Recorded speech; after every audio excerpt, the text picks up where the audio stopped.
Buenas, estamos en el segundo vídeo del tema 14 y lo que vamos a afrontar con esto es precisamente el apartado 1, ¿vale? El regeneracionismo y el revisionismo. Entonces estamos atentos y vamos a ir viendo pues el plan de trabajo, que os lo recordaré al final, y sobre todo los acontecimientos relacionados con Alfonso XIII, sus primeros años de reinado y el intento de regenerar el sistema político. Apago la cámara y empezamos, chicos. Tenemos los dos protagonistas aquí, el monarca, Alfonso XIII, y Miguel Primo de Rivera. No son periodos distintos, ¿de acuerdo? El reinado de Alfonso XIII, si os dais cuenta, mirad, 1902-1931, y el golpe de estado de Miguel Primo de Rivera, pues lo tenemos durante el reinado de Alfonso XIII, que este le deja hacer perfectamente. Sabéis que Alfonso XIII fue el hijo póstumo de Alfonso XII, el que restauró la monarquía borbónica después de la Primera República. Aquí tenemos pues a su madre, que ejerció la regencia durante su minoría de edad. Y bueno, pues que sepáis que Alfonso XIII emparentó con la monarquía británica, con Victoria de Inglaterra, que esta pues es portadora de la hemofilia que caracterizó a la monarquía pues española, ¿de acuerdo? Si recordáis este eje cronológico, pues es el que nos plantea toda la restauración, ¿vale? Desde que empieza el reinado de Alfonso XII hasta que termina el reinado de Alfonso XIII y el final de la dictadura de Primo de Rivera, ¿de acuerdo?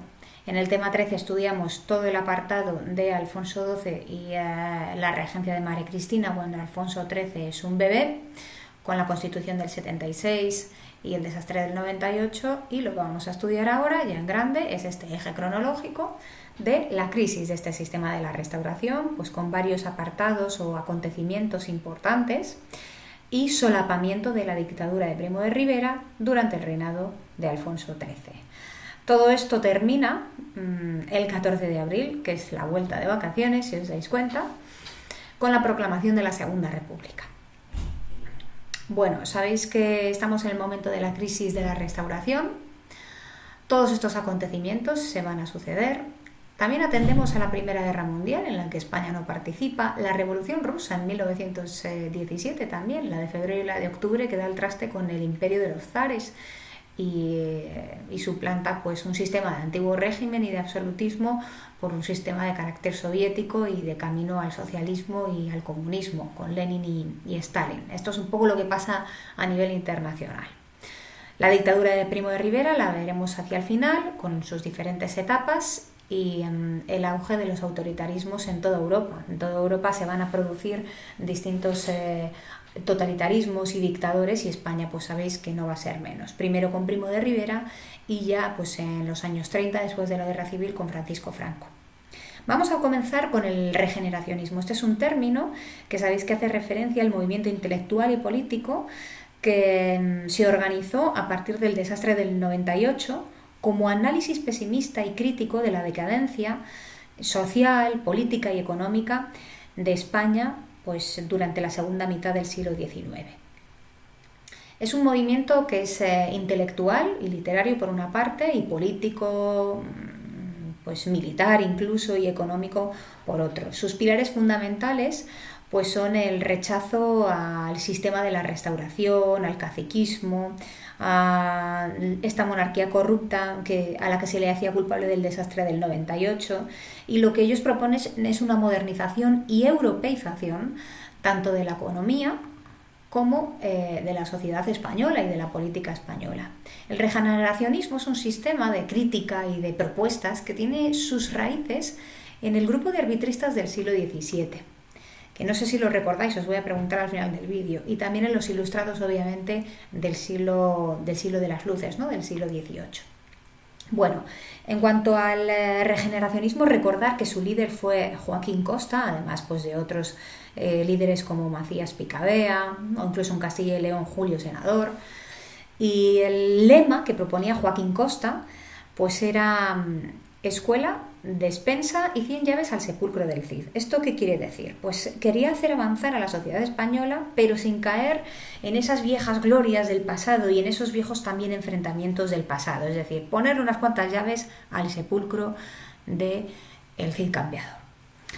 O de ese pasado glorioso español que ya no sirve, ¿no?, para los problemas del mundo contemporáneo que está sufriendo España. Además tenemos también pues un regeneracionismo literario con representantes de la generación del 98, que esto lo habréis estudiado en literatura.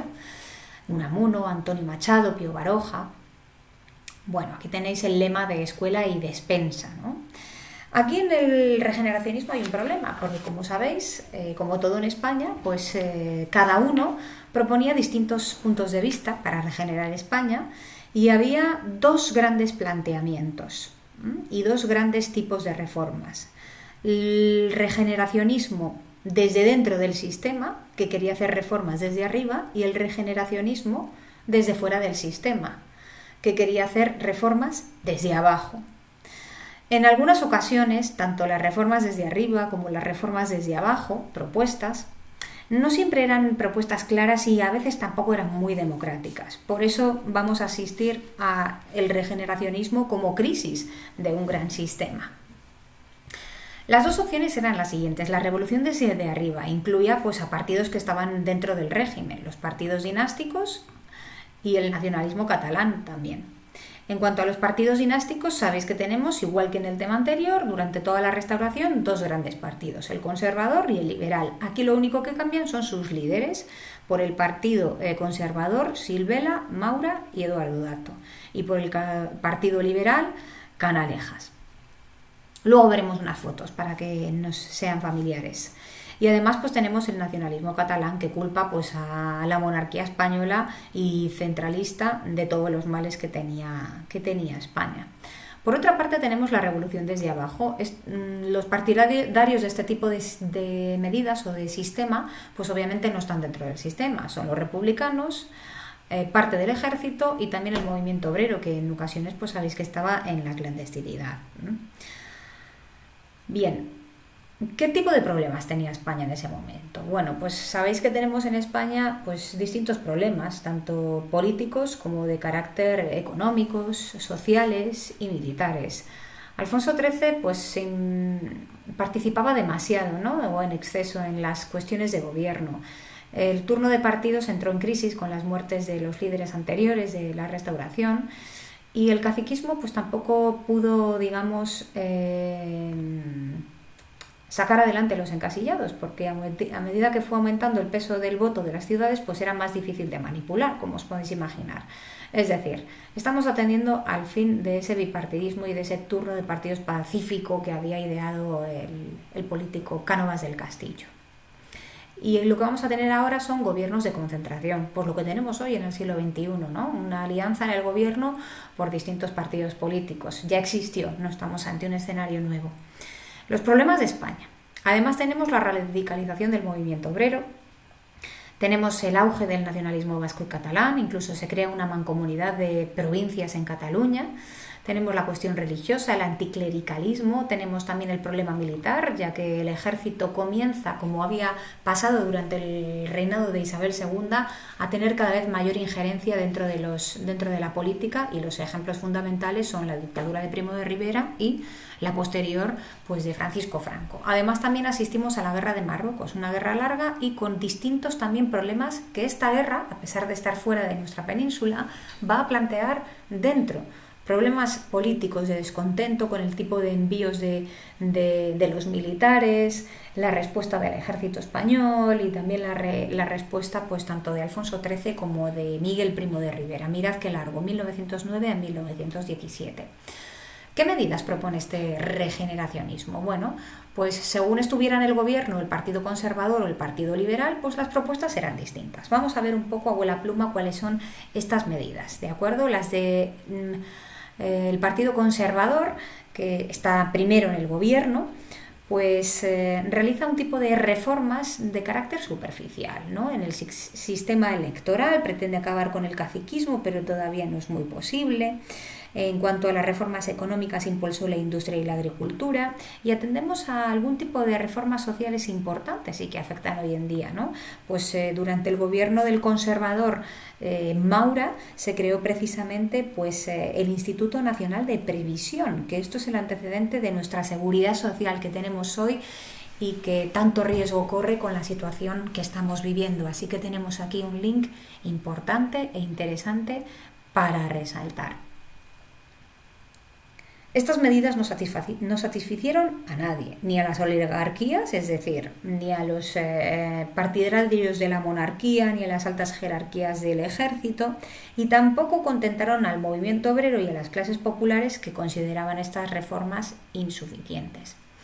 Cuando entra en el gobierno el Partido Liberal entre 1910 y 1912, que ahora está liderado por José Canalejas, pues se pusieron en marcha reformas digamos más ambiciosas, como por ejemplo la ley de mancomunidades, que como os digo, esto lo que pretendía era contentar a esa liga regionalista catalana de Enric Prat de la Riba, es decir, al nacionalismo catalán, y lo que se hacía con ello era crear una mancomunidad, es decir, una unión de las 4 provincias catalanas en una sola dirección provincial, por explicarlo de alguna forma. No es ni una comunidad autónoma siquiera, tampoco tenía la autonomía que por constitución hoy tienen las comunidades autónomas, ni las competencias, pero es un pasito muy previo a ello. Además, pues intentó reformar esto de que al servicio militar y a la guerra pues solo fueran los hijos de los pobres, ¿no? Por el sistema de quintas que habíamos visto en el tema anterior. Con lo cual aprobó la ley del servicio militar obligatorio. También aprobó la ley del candado, que prohibía la entrada de nuevas órdenes religiosas en España, sobre todo de carácter extranjero. La ley libre de asociación política y también la reforma fiscal, ¿no? Que es un tema que siempre había arrastrado España sobre un impuesto único. Tanto Maura como Canalejas, vamos a ver aquí algunas imágenes, Alfonso XIII, el rey, Antonio Maura, José Canalejas, pues bueno, fueron políticos muy importantes, ¿no? Que además las podemos ver incluso reflejados pues en calles de Madrid. Antonio Maura tuvo que dimitir después de la Semana Trágica de Barcelona de 1909, pues porque tuvo que firmar distintas penas de muerte, se ejecutaron algunos de los líderes de los conflictos que hubo en Barcelona en ese momento, y bueno, pues España entera, incluso a nivel internacional, se pidió su dimisión. Maura, a pesar de dimitir, no se retiró de la vida política. Incluso, fijaos, una anécdota, llegó a ser pues miembro de la Real Academia Española y además también su director. El caso de José Canalejas pues fue más trágico. Él acabó muriendo asesinado en 1912 en plena Puerta del Sol por un terrorista anarquista. De hecho, hay una de las calles que sube desde la Puerta del Sol hacia arriba que precisamente pues se llama la calle Canalejas, ¿no? Rindiendo homenaje a este presidente, ¿no? del gobierno. Bien, pues hasta aquí llegamos con este primer apartado y os voy a lanzar una pregunta, ¿de acuerdo?